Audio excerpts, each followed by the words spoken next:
Now that you understand how ray tracing works, we can take a look at optimizing the ray trace engine so that we will not get excessive render times, because you will find if you have a lot of objects that reflect or refract bending light, this is going to cause your render times to be very, very long. So you want to have control over this. You don't want it to be in control. You want to take the reins here. So we want to prevent unnecessary calculations from being performed. So in the case of reflective objects, you'll see here we've got reflective objects appearing in the reflections of other objects. And that's fine, and that's what we want here, because that's realistic. But we don't want that to go on forever. In other words, we don't want to have a hall of mirrors effect where a ray is bouncing back and forth here infinite number of times, or even tens of times. Even that is just going to be excessive, and we won't be able to see it on the screen anyway. So that's when limiting the trace depth comes into play.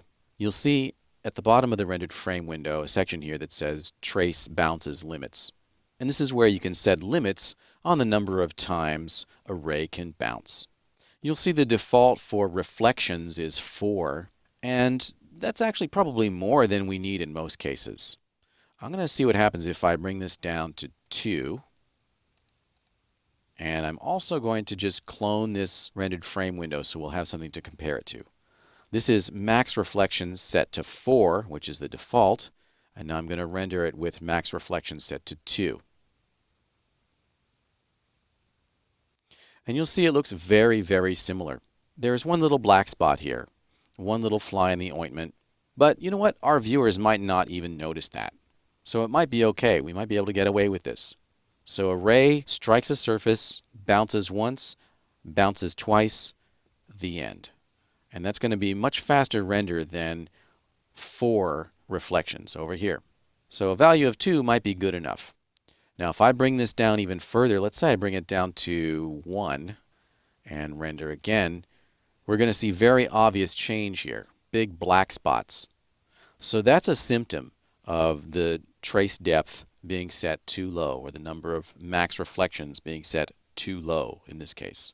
So I recommend that the max reflections should be set to 2, or the default is 4.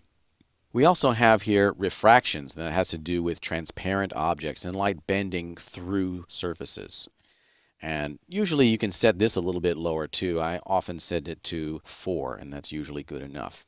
Now there's one other thing I want to show you, which is in the render setup window. I can access that render setup window just by clicking on this shortcut button here. And in the renderer tab, if I scroll down, you will see the same values here, max reflections and max refractions, but you will also see max trace depth.